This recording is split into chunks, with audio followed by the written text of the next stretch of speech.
Dengar, ini memang hampir tidak masuk akal.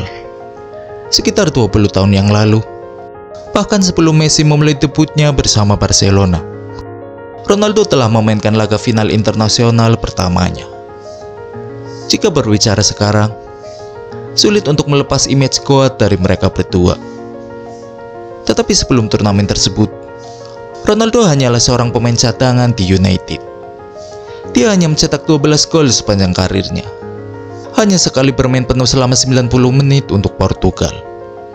Tapi, dari sanalah segalanya berubah.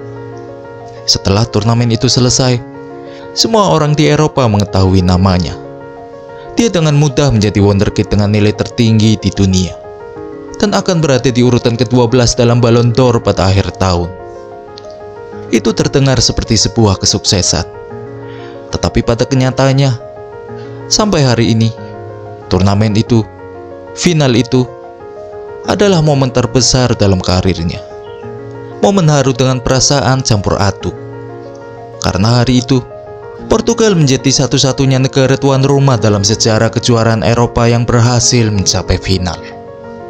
Dan bagi Ronaldo, itu adalah turnamen terakhir yang bisa disaksikan oleh ayahnya sebelum meninggal dunia.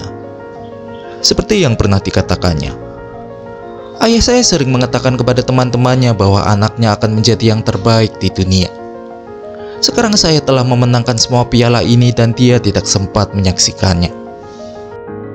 Namun, meskipun pada saat Portugal mencapai final semua tampak seperti sudah ditakdirkan, pada awalnya semuanya berantakan. Setelah dirugikan di Piala Dunia 2002 di mana generasi emas Portugal bahkan tidak lolos dari babak penyisihan grup, federasi yang sangat putus asa langsung memecat pelatih mereka. Dan untuk memastikan hal tersebut tidak terulang lagi di Euro 2004, mereka langsung mengontrak pelatih yang baru saja memenangkan Piala Dunia. Tetapi kemudian, keadaan tidak membaik. Setelah menjalani 15 pertandingan sebagai pelatih, Solari hanya mampu memenangkan kurang dari setengahnya. Terlihat generasi emas ini tidak akan meraih apapun dalam waktu dekat. Dan yang lebih buruk lagi, para penggemar bahkan tidak berada di pihak mereka. Beberapa orang kesal karena Deco yang lahir di Brasil dimasukkan ke dalam skuad. Mereka merasa jika dia hanya bergabung karena Solari. Yang lain kesal karena biaya penyelenggaraan turnamen itu sendiri. Ini merupakan investasi $500 miliar di negara yang dianggap sebagai negara termiskin di Eropa Barat. Mereka benar-benar membangun 10 stadion untuk kompetisi 16 tim. Itu tidak masuk akal. Dalam upaya untuk mengguncang keadaan, Solari mulai memanggil beberapa wonderkid, mencoret nama Joao Pinto dan Sergio Conceição dari tim demi pemain-pemain seperti Quaresma dan Simao. Tetapi tidak ada satupun dari hal tersebut yang lebih penting dengan apa yang terjadi setelahnya. Suatu hari Solari sedang menjalankan tugasnya ketika staf kepelatihannya yaitu Mortosa, yang baru saja kembali dari menonton pertandingan U18 menghampirinya dengan terburu-buru, terlihat gugup dan berkata kepadanya, "Ya ampun Filipe, mereka memiliki seorang anak kecil di sana. Seorang winger. Dia seperti kuda. Seperti bukan berasal dari planet ini. Dia kuat dan cepat." Dan Solari menyela dengan berkata, "Tenanglah kawan, kita memiliki Figo dan Quaresma di posisi tersebut. Kita tidak membutuhkan anak itu." Lalu Mortosa menjawab, "Kamu tidak mengerti. Yang ini jelas berbeda. Dia adalah sebuah fenomena. Kita harus memanggilnya." Terlepas dari desakannya, Solari tetap melanjutkan rencananya tanpa terlalu memikirkan percakapan itu. Ia belum terbiasa dengan nama Cristiano Ronaldo. Namun selama 2 bulan berikutnya, anak itu akan memastikan bahwa Solari akan selalu mengingat namanya. Faktanya, tidak lama setelah percakapan itu, nama Ronaldo bahkan tidak masuk dalam daftar pemain untuk kejuaraan Eropa U19. Itulah tanda tanya yang masih ada di benak para pemandu bakat. Sebagian yakin bahwa mereka telah menemukan bakat emas. Sebagian lagi mengira ia hanya pemain sayap berusia 17 tahun yang mahir dengan beberapa gocekan dan trik. Namun terlepas dari itu, Ketika sebulan kemudian kesempatan untuk bermain di turnamen Toulon telah tiba, mereka yang percaya kepadanya mencatatkan namanya dalam daftar pemain. Dan yang terjadi, Ronaldo tidak hanya mengambil bagian, dia mengambil alih dan memenangkan semuanya. Di akhir turnamen dia menjadi bintang, dan semua orang yang menentang pemanggilannya untuk mengikuti kejuaraan Eropa U19 hanya bisa menyesal karena sudah terlambat untuk merevisi daftar pemain. Dan percayalah, keadaan semakin memburuk ketika Portugal berhasil mencapai final dan kalah dari Italia. Tim yang sama yang telah dikalahkan Ronaldo saat meraih gelar juara hanya 3 minggu sebelumnya. Sejak saat itu, mungkin karena rasa percaya dirinya yang semakin tinggilah yang membawanya terus melampaui ekspektasi. Setiap menjalani pertandingan persahabatan pramusim bersama Sporting, Ronaldo terlihat semakin membaik. Hingga tiba saatnya untuk bertemu Manchester United.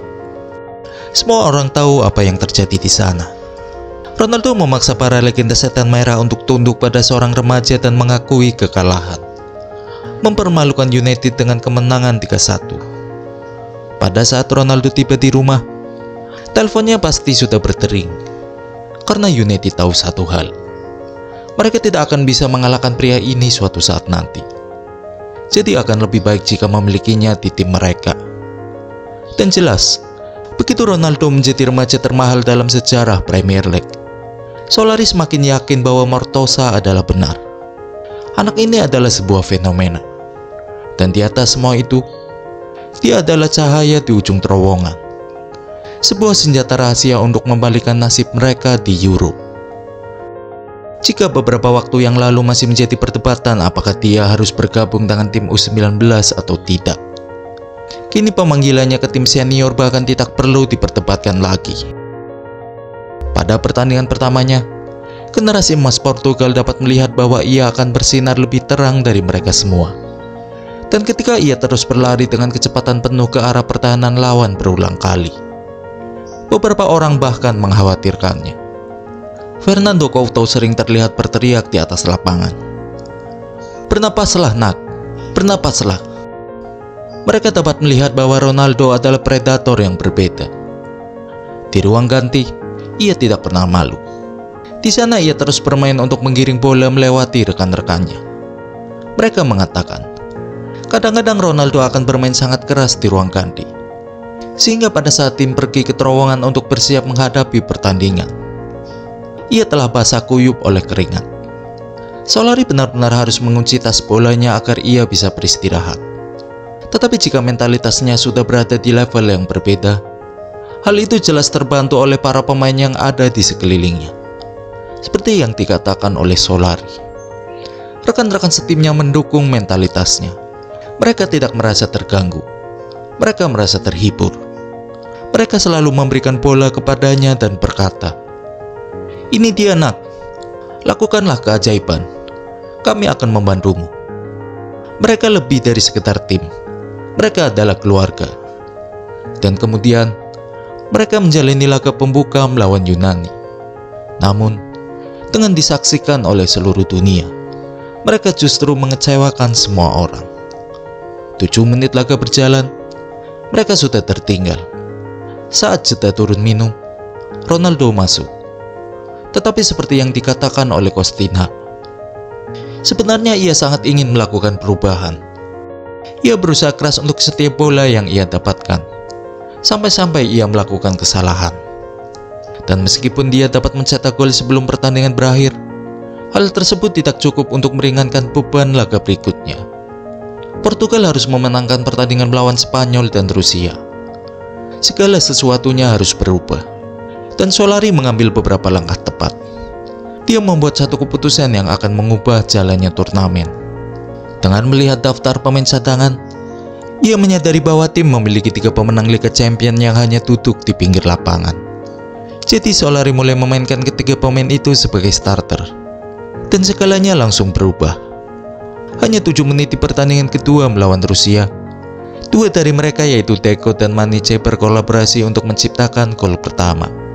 Kemudian Ronaldo masuk terlambat dan memberikan assist kepada Rui Costa untuk gol kedua.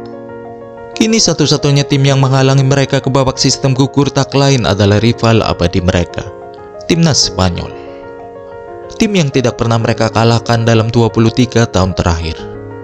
Terlepas dari itu, saat turun minum, pertandingan masih terkunci imbang tanpa gol. Dan saat itulah sesuatu yang aneh terjadi. Pelatih Spanyol mulai berteriak di lapangan, memperingatkan para pemainnya bahwa Rusia secara tidak terduga telah mengalahkan Yunani. Yang berarti bahkan jika kedua tim bermain imbang, mereka berdua akan lolos. Puyol mulai melakukan tawar-menawar dengan Nuno Gomes. Tapi justru dialah yang memecah kebuntuan dengan mencetak gol yang luar biasa untuk membuat Spanyol tersingkir dari turnamen. Namun apa yang tidak mereka ketahui saat itu, bahwa dengan gol tersebut, Yunani menjadi lolos ke babak sistem gugur. Jadi bisa dibilang karma akan segera terjadi. Terlepas dari itu, saat itu tidak ada waktu untuk memikirkan hal tersebut. Karena pertandingan berikutnya akan menjadi pertandingan yang legendaris. Portugal versus Inggris. Salah satu generasi emas melawan generasi emas yang lainnya. Meskipun Portugal memiliki Ronaldo, Figo, Rui Costa, dan Deco, mereka memiliki Rooney, Owen, Gerrard, dan Lampard. Pertandingan ini akan sangat sulit. Dan 3 menit setelah pertandingan dimulai, hal tersebut sudah dipastikan. Owen mencetak gol. Keadaan menjadi sangat genting pada saat itu, terutama ketika pertandingan telah memasuki waktu 1 jam tanpa ada perubahan pada skor. Dan sepertinya tidak peduli seberapa banyak Cristiano menggertak asal gol, tidak ada yang akan berubah. Namun kemudian Solari melakukan tindakan jeniusnya yang terbaik dalam turnamen ini. Dalam kurun waktu 16 menit, ia akan membuat 3 perubahan. Ia menarik keluar gelandang bertahannya untuk memasukkan Simao, seorang pemain muda yang jenius dan kreatif. Kemudian ia menarik keluar Figo untuk pos 3. Selain menambah ancaman gol di lini depan, sambil membuka ruang lebih besar bagi Simao di sayap. Dan akhirnya ia mengambil resiko dengan menarik keluar salah satu pemain bertahannya untuk digantikan oleh Rui Costa. Portugal bermain dengan penuh semangat. Dan 4 menit kemudian, Simao memberikan assist kepada pos 3 untuk mencetak gol yang membuat pertandingan berlanjut ke babak perpanjangan waktu. Dan setelah itu, Rui Costa membawa Portugal unggul dengan tendangan yang luar biasa. Itu adalah sebuah kelas manajerial yang luar biasa. Setiap pemain yang terlibat pantas untuk mendapatkan kemenangan. Tetapi kemudian Lampard mencetak gol dan pertandingan berlanjut ke babak adu penalti. Adu penalti tersebut benar-benar menjadi sebuah tontonan yang luar biasa. Beckham menendang bola ke langit. Begitu pula Rui Costa. Ronaldo menendang bola tanpa mempedulikan apa yang sedang dipertaruhkan. Pos 3 melakukan Panenka. Dan kemudian, Ricardo melakukan salah satu momen yang paling epik. Saat adu penalti memasuki adu tos-tosan, Ricardo mulai memanas, melepas sarung tangannya, menyelamatkan tendangan penalti berikutnya, menyuruh Nuno Valente untuk mundur, mengatakan bahwa dia yang akan melakukan tendangan penalti berikutnya. Dan dia mencetak gol, membawa Portugal ke semifinal. Itu adalah salah satu hal yang paling hebat yang pernah ada. Dan pada saat itulah semua orang mulai percaya bahwa segala sesuatunya mungkin terjadi. Pada pertandingan semifinal melawan Belanda, Portugal menampilkan penampilan yang mungkin paling mengesankan. Dan tentu saja, di tengah-tengah semua itu, ada Cristiano Ronaldo. Setiap kali ia menyentuh bola, para penggemar berdiri dari tempat duduk mereka. Dan kemudian, 26 menit setelah pertandingan dimulai, ia melayang di atas barisan pertahanan lawan dan mencetak gol pembuka, membuka jersinya, dan merayakannya seolah-olah ia telah menjadi yang terbaik di dunia. Bayangkan mentalitasnya, seperti yang dikatakan oleh Paulista. Sungguh luar biasa. Ia memang berbeda, melakukan hal seperti itu di usianya yang masih sangat muda. Hal tersebut tidak dapat dilakukan oleh semua orang.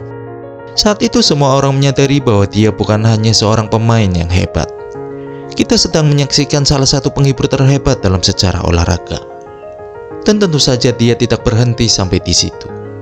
Sekitar 1 jam pertandingan berjalan, bola keluar dan menghasilkan tendangan sudut.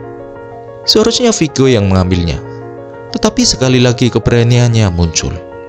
Ronaldo merebut bola dan melakukan tendangan sudut dengan sangat cepat sehingga ketika kru kamera menangkap apa yang sedang terjadi, bola sudah masuk ke dalam gawang. Dengan assist dari Ronaldo, Maniche telah mencetak salah satu gol terhebat dalam sejarah kompetisi Euro. Dan meskipun Belanda memperpendek jarak melalui gol bunuh diri Jorge Andrade, itu tetap tidak mampu menghentikan langkah Portugal untuk tetap melaju ke final. Menjelang final, sentimen yang ada sangat berbeda dengan sebelum turnamen ini dimulai. Dengan melewati setiap kesulitan, Portugal kini telah sepenuhnya memenangkan hati masyarakat. Pada saat itu, seluruh negeri berada di belakang mereka. Seperti yang dikatakan oleh Rui Costa, seluruh negeri menggendong kami sampai ke stadion. Setelah mengalahkan Spanyol, Inggris, dan Belanda, ada perasaan bahwa Portugal tidak boleh kalah, apalagi dari Yunani, tim yang sebelumnya belum pernah memenangkan satu pertandingan pun di turnamen besar, bahkan tidak mencetak satu gol pun. Di mata banyak orang, mereka tidak memiliki hak untuk berada di sana.